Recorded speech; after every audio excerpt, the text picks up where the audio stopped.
এই যে রমজান মাসে আমরা রোজা রাখি, এই রোজা কখন থেকে শুরু হয়? সর্বপ্রথম মানব, সর্বপ্রথম পয়গম্বর হযরত আদম আলাইহিস সালাতু ওয়াস সালাম, মুসলিম জাতির আদি পিতা, তার শরীয়তেই রোজার অস্তিত্ব ছিল। ইসলামের সর্বপ্রথম যে রোজা সেটি হলো আইয়ামে বীজের রোজা।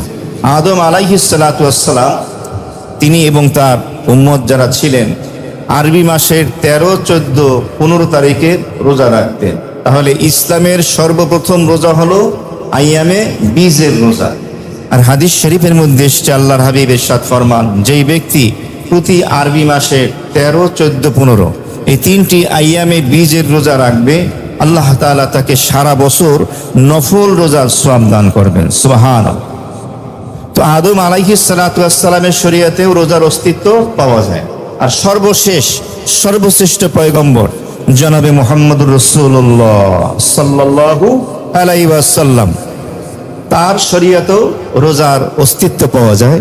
এই যে আমরা পবিত্র মাহে রমজানে 1 মাস সিয়াম সাধনা করেছি, এর অর্থ হলো 1,24,000 পয়গম্বরের শরীয়তের বিচারে রোজার অস্তিত্ব পাওয়া যায়।